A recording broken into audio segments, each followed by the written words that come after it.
الرحمن الرحیم نحمدہ و نصلی علی رسولہ الکریم اما بعد۔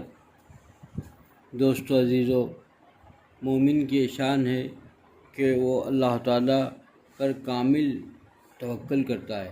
ہر کام میں، ہر چیز میں اللہ تعالیٰ پر توکل کرتا ہے۔ یہ مومن کی شان ہے کہ مومن ہر کام کو اللہ تعالیٰ یعنی مسبب الاسباب پر اس کی نگاہ ہوتی ہے، اسباب پر نہیں ہوتی ہے۔ اسباب تو اختیار کرتا ہے، لیکن اسباب اختیار کر کے اسباب ہی کو سب کچھ نہیں سمجھتا، وہ مسبب الاسباب پر نگاہ رہتا ہے۔ مسبب الاسباب سمجھتا ہے کہ اللہ نے چاہا اپنے فضل سے کرے گا، جو راستہ ہے اس کا توکل اتنا ہے کہ جیسا کسی ٹینک سے انہوں نے نل لگا دیا ہو۔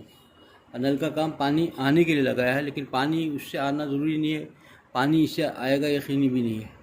پانی وہ الگ ہے، الگ آنا نہ آنا وہ الگ چیز ہے۔ نل کا کام جتنا ہے، ایک آدمی کسی نے نل لگا دیا، اس کو جتنا اس سے آ سکتا، جتنا اس سے فائدہ ہو سکتا ہے، اتنا ہی فائدہ انسان مومن جو ہوتا ہے توکل پر کرتا ہے کہ پورا اس پر یقین نہیں ہوتا۔ وہی سمجھتا ہے کہ یہ پانی آنا نہیں پانا تو اس سے منحصر نہیں، وہ تو پیچھے سے معاملہ اس کا الگ ہے، وہ تو ٹینک میں پانی ہوگا، پانی آئے گا وہاں سے پیچھے سے الگ سے آئے گا۔ لیکن یہ بس ایک اسباب، جب اس کو کامل یقین ہوتا ہے اور اللہ تعالیٰ کی ذات پر ہوتا ہے نا، تو پھر وہ جو ہے دکان بھی کھولتا ہے تو دکان کھول کے بیٹھنے کو بس سمجھتا ہے کہ یہ اسباب ہے، لیکن اس پر سے میری روزی آئے اس پر کوئی یقین نہیں۔ اللہ نے چاہے تو یہ راستہ ہے، اس سے اللہ دے گا۔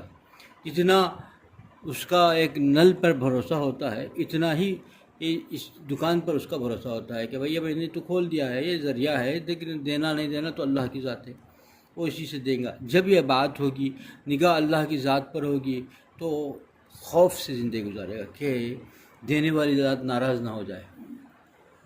دینے والی ذات تو اللہ کی ہے، یہ تو اس دکان سے تو کچھ ملے گا نہیں، ملے گا تو اللہ دے گا تو ملے گا، تو پھر اس کو خوف سے گزارے گا، ناپ تول میں کمی نہیں کرے گا کہ میرا خدا راضی ناراض ہوگا تو پھر کیا ہوگا، کھوٹ مال نہیں بیچے گا، دھوکہ نہیں دے گا، چونکہ اس کے نگاہ اس پر نہیں ہے۔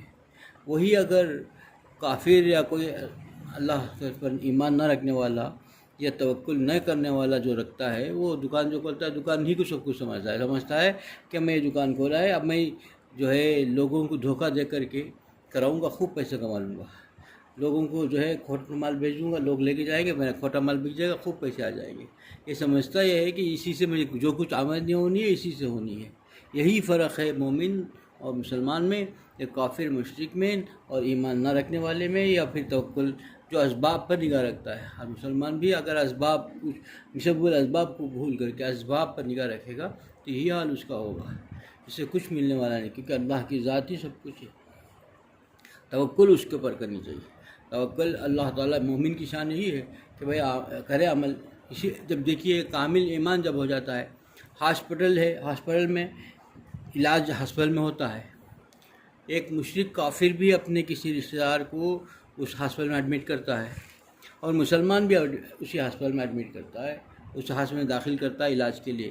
جب وہاں اس کا علاج نہیں ہوا، انتقال ہو گیا، تو مومن مسلمان اور کافر میں فرق ہے کہ کافر یہ کہتا ہے کہ میں کسی اور جگہ علاج کرتا، ڈاکٹر صحیح علاج کراتا تو یہ بچ جاتا یا ابھی زندہ رہ جاتا، اس کا علاج صحیح نہیں ہوا اور جو ہے یہ کسی اور ہاسپٹل لے چل جاتا تو یہ بچ جاتا۔ یہ کافر کا اس یقین اس ہاسپٹل پر ہے، کیونکہ اس کی سب چیز اس کو اسباب کو ہی سب کچھ سمجھ رہا ہے۔ مسلمان مومن جو ہے وہ کہتا ہے کہ یہ تو اس ہاسپٹل کیا ہے، کہیں بھی دنیا میں کسی جگہ بھی لے جاؤں اس کو ایک لمحے کے لیے حیات نہیں مل سکتی، یہی ہوتا جو مقدر میں لکھا ہے۔ اس کی موت مقدر میں تھی، موت آ کر ہی رہے گی، چاہے کچھ بھی علاج کر لے، کہیں بھی علاج کر لے، یہی فرق ہے، کیونکہ اس کا ایمان تو اس کے ایمان جو اسباب پر نہیں، نگاہ تو مسبب الاسباب پر ہے۔ میں نے تو جو اسباب اختیار کیا ہے بس حکم تھا، حکم کے ذریعے پر میں نے جو ہے اسباب اختیار کر لیا، اس کے آگے کچھ نہیں۔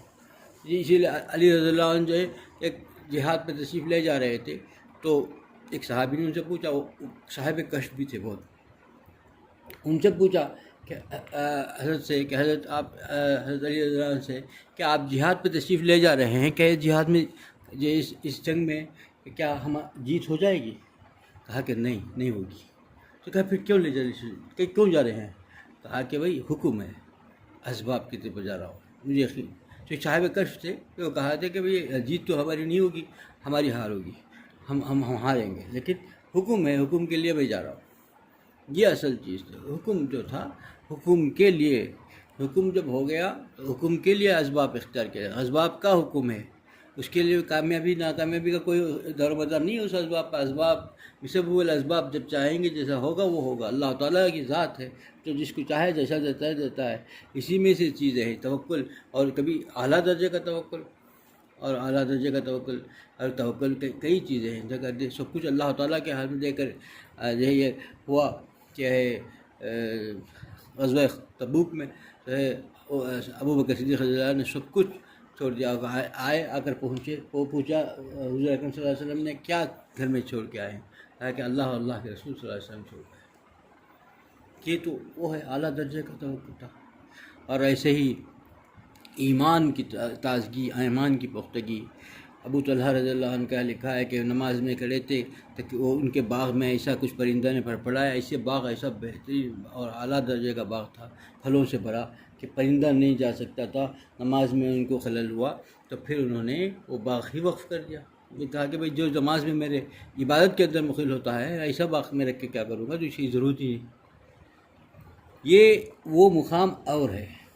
یہاں اب یہ سمجھنے کی ضرورت ہے کہ آج اس کو کوئی واقعہ کوئی کہہ کر کے کہہ دے کہ بھئی جو کچھ اللہ تعالیٰ پر فدا، دیکھو ابو بکر صدیق رضی اللہ عنہ نے کیسا سب کچھ جو اللہ کے راہ میں دے دیا، ایسا دے دے تو یہی ایمان ہے. یہ نہیں، غلط ہے. یہی تو وہ مقام اور تھا. ان کا مقام جو پہلے دیکھے ابو بکر صدیق رضی اللہ عنہ کا مقام کیا تھا؟ وہ مقام کا وہ تقویٰ تھا، وہ یقین تھا. اور ابو طلحہ رضی اللہ عنہ کا وہ مقام اور تھا کہ سب کچھ انہوں نے جو ہم کی پسندیدہ چیز، بہت پسندیدہ باغ، بہت بہترین باغ، اس کو وقف کر دیا. کیوں وقف کر دیا؟ اللہ کے لیے. آج اگر ہم کچھ بول کر کے کر دیں گے، آج ایمان اتنا کمزور ہے، اس کو بنا دیں گے تو اس کا جو ہے بہت خطرہ ہے. بھائی ایمان بھی سے بھی وہ ہو جائے گا، انہیں وزن ہو جائے گا. اس کو کسی کو کر دے، یہ کہہ دیا اور اس کو سمجھا کہ بھئی یہی کرنے سے ہمارا ایمان رہے گا، یہی ایمان کا تقاضا ہے، دین کا تقاضا ہے. آج کا آدمی اسے کہہ دے کہ اسی لیے کب کس کو عمل کرنا ہے ضروری ہے.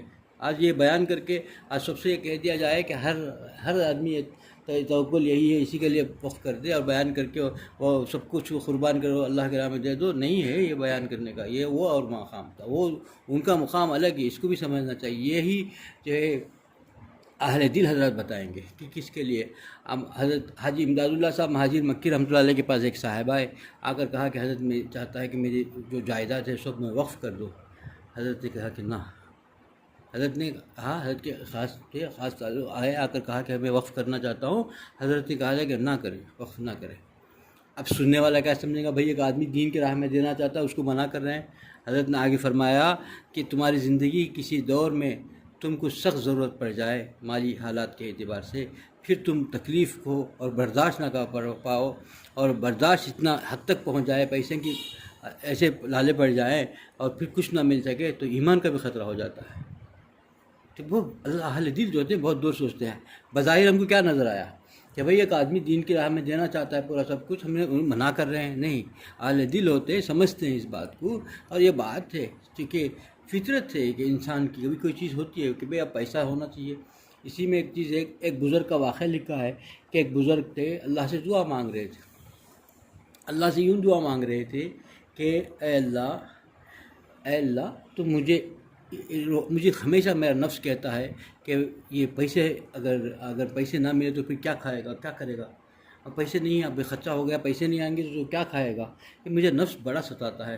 مجھے اکٹھا جتنی میری مقدر میں ہو روزی مجھے دے دے تو میں ایک کوٹھی میں جمع کر لوں، رکھ لوں، اور جب بھی میرا نفس مجھ سے کہے کہ تو کیا کھائے گا تو میں کہوں گا کوٹھی میں جو جمع ہے اسے کھاؤں گا.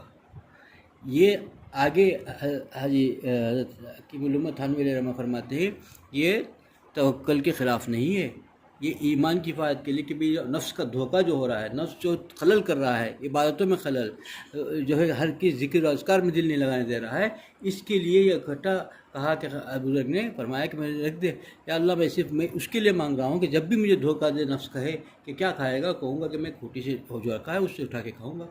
اس کے لیے مانگ رہا ہوں. یعنی یہاں جو ہے ان کا دل جو چاہتا تھا دنیا کے لیے نہیں تھا، وہاں بھی نفس کے دھوکے سے بچنے کے لیے تھا. نفس کا دھوکہ، اس کے لیے بھی مال ضروری ہے. آج کل حالت یہ ہے کہ آدمی کے اندر مال نہ ہو، مال اپنے اندر جمع کر کے نہ رکھا گیا ہو تو ایمان کا بھی خطرہ پڑ جاتا ہے۔ پتہ ہے بھائی حرام حلال کی تمیز نہیں سے کمانا چاہتا، ابھی سخت ضرورت ہے اب کھا کرے گا، حلال حرام کی تمیز نہیں سے کمانے لگ جاتا ہے۔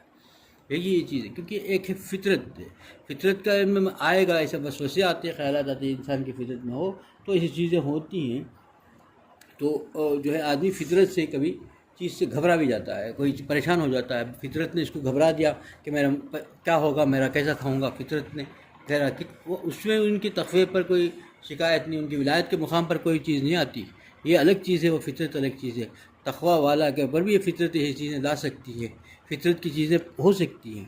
ایک اسی میں ایسے ہے کہ واقعہ لکھا ہے کہ ایک بہت بڑے اللہ والے تھے، ان کو ایک بادشاہ وقت کے پاس کچھ بات پر بحث ہو گئی، وہ شریعت پر بحث ہو رہی، تو اس سختی کے ساتھ وہ شریعت پر عمل کر رہے تھے، تو ان کو وہ بادشاہ اس سے مخالف تھا، وہ چاہتا تھا کہ شریعت میں رعایت کر دی جائے، اور بزرگ سختی سے کہا، تو جب بات ہوئی تو بادشاہ کو غصہ آ گیا، انہوں نے کہا کوئی ہے، اپنی غصے میں کہا کہ دو ہی بیٹھ کے بات کر رہے تھے، غصے سے کہا کہ کوئی ہے، آواز کا جو طبیعت پر، کیونکہ ان کو بھی ان کے بادشاہ جو ضد کر رہا تھا، چاہتا تھا کہ رعایت دے دے شریعت میں، تو اس بزرگ کو بھی غصہ آ گیا، انہوں نے بھی زور سے آواز کی کوئی ہے، اور جس نے اس سے بادشاہ نے کہا کوئی ہے، کوئی وزیر کو بلانے کے لیے، ان کو سزا دینے کے لیے کہا، تو انہوں نے بھی زور سے آواز کر دی کہ کوئی ہے، تو شیر ببر وہاں سے آ گیا، شیر ببر جو ہے جو ہے وہاں سے نمودار ہو گیا قبر سے، جیسے ہی شیر ببر آئے، دونوں بازو بازو بیٹھے تھے، شیر ببر ان کے پاس آئے، سب سے پہلے یہ بزرگ اٹھ کے بھاگے، حالانکہ انہی کی کرامت تھی، وہ اللہ نے ان کے کوئی ہے کہنے سے اللہ نے ان کے لیے بھیجا تھا، وہ بادشاہ کے لیے بھاگا کے آ رہا تھا، لیکن سب سے پہلے یہ بھاگ گئے۔ یہاں لکھ کر کے فرماتے ہیں کہ یہ طبیعت تو وہ بھی تقوی کے خلاف تھی، وہ تھی فطرت تھی، انسانی فطرت جو تھی نا، وہاں خوف پیدا ہو جاتا ہے ایک لمحے کے لیے، بادشاہ کو انہی کی وجہ سے آیا تھا وہ شیر، لیکن انہی کو خوف ہو گیا۔ اسی کے فرماتے ہیں کہ موسیٰ علیہ السلام جو ہے بڑے قوی اور بہت ہی طاقتور اور بہت ہی جو ہے بہادر، ان کے موسیٰ علیہ السلام کے بارے میں لکھا ہے، لیکن اللہ کے حکم سے جب انہوں نے اپنا عصا نیچے ڈالا، وہ اژدھا بنا، تو سب سے پہلے یہی گھبرا گئے، کیونکہ نبی کیسے مقام کے نبی، اور ان کے بہادری اور ان کے طاقت اور بہادری کے بہت وہ ہے کہ اللہ تعالیٰ نے خود تذکرہ کیا اس ان کے بہادری اور تقوی کا، لیکن وہاں جب عصا خود اللہ کے حکم سے ڈالا، اللہ نے کہا کہ تمہارا جو ہاتھ میں عصا وہ نیچے ڈالو، تو نیچے ڈالتے ہو اژدھا بنا، تو سب سے پہلے ان کو پریشانی ہوگی، یہ گھبرا گئے، تو گھبرانے کی وجہ تو یہ فطرت تھی، اس سے نبوت پر یا کوئی اس پر فرق نہیں پڑتا، یہ الگ فطرت الگ چیز ہے۔ ایسا ہی انسان کے دل میں فطرت کبھی ایسے پریشانی لا سکتی ہے، لیکن توکل پر قائم رہے گا کامیاب ہوگا۔ توکل بڑی اہمیت، توکل یہ نہیں ہے کہ بھئی سب کچھ وقف کر دیا جائے، توکل اس کو نہیں کہتے، توکل یہ ہے کہ اللہ تعالیٰ کھول کے جو اسباب اختیار کرنا ہے وہ اسباب اختیار کر کے، لیکن اسباب پر نگاہ نہ ہو، مسبب الاسباب پر نگاہ ہو، کہ بھئی جو وہ چاہے گا ہوگا، وہ مسبب الاسباب پہ نگاہ ہوگی۔ دکان کو سمجھے گا کہ وہ اتنا ہی دکان کا یا جو بھی ذریعہ اس کے معاش کا ہے، اس کو سمجھے گا کہ ایک ٹینک سے جو ٹوٹی نل لگایا جاتا ہے اتنا مقام ہے میرے اس اسباب کا، اس سے تو کچھ ملے گا نہیں، پانی بھی نہیں آ سکتا ٹوٹی میں، نل لگانے سے پانی تھوڑے آ جائے گا، پانی باہر پیچھے سے مقام ہے اس سے کوئی کام، اتنا ہی اس کا نگاہ صرف اسباب پر نہیں ہوگی، مسبب الاسباب پر نگاہ ہوگی۔ مسبب الاسباب خدا کی ذات ہے، جس کو چاہے جب چاہے جیسا چاہے وہ دے گا، یہ اصل چیز ہے دوستو۔ اس کے لیے ہی مومن کی شان بتائی گئی کہ مومن جو ہے ہمیشہ توکل کر کے بھی توکل پر کبھی بھی نگاہ نہیں رکھتا، اس کی نگاہ ہمیشہ مسبب الاسباب پر ہوگی، توکل کرے گا بھی تو پھر اتنا ہی پر کرے گا جتنا اللہ نے کہا کہ، کیونکہ حکم ہے، حکم کو سمجھ کے کر لے گا، لیکن اس کو ایک لمحے کے لیے بھی، ایک دل کے کسی کونے میں بھی اس توکل پر، اس چیز پر نگاہ نہیں ہوگی۔ وہ سمجھا گیا کہ اللہ تعالیٰ اپنے فضل سے جو دیں گے اس سے میں راضی ہوں، جیسا وہ راضی رکھے۔ اللہ تعالیٰ کئی پریشانیاں آئے، کئی مصائب آئے، بیماریاں آئے، تو سمجھے گا کہ خدا مجھ سے اس حال سے راضی ہے، میں بھی راضی ہوں، تو وہ دگنا فائدہ ہوگا۔ مقدر میں جو ہے ہو کر رہے گا، اللہ نے جو طے کیا ہو کر رہے گا، اللہ کے اس توکل، اللہ کے اس مقدس اور راضی ہو کر کے اللہ مجھ سے اس چیز سے راضی ہے تو میں بھی راضی ہوں، تو مزیدار زندگی گزرے گی۔ وہ پریشانی، وہ آفت، وہ مصیبت یا کوئی چیز بھی ایسی جو آزمائش کی آئی ہو وہ بھی اس کو راحت دے گی، خوشی دے گی، چین دے گی، سکون سے زندگی گزارے گا۔ اگر نہیں توکل نہیں ہے تو پھر وہ اللہ کی ذات پر یہ سمجھا کہ اللہ کی طرف سے یہ چیزیں بھی آئی ہیں تو نہ سمجھا، بڑی کرب کے ساتھ، ایک تو تکلیف کو اور تکلیف سمجھ کر بیٹھا رہے گا تو پھر دگنی تکلیف اٹھا کر کے پریشانی میں گزارے گا، جو ہونا تھا وہ ہو کر ہی رہے گا۔ اس کے لیے ہمیں سے ہر آدمی اللہ تعالیٰ کی ذات پر نگاہ رکھے، ہر کام کو اللہ تعالیٰ سے جو چاہے، اور پھر چین و سکون کی زندگی میسر ہوگی۔ اللہ مجھے بھی اس پر عمل کی توفیق عطا فرمائے، آپ لوگوں کو اس پر عمل کی توفیق عطا فرمائے۔ وآخر دعوانا الحمدللہ رب العالمین۔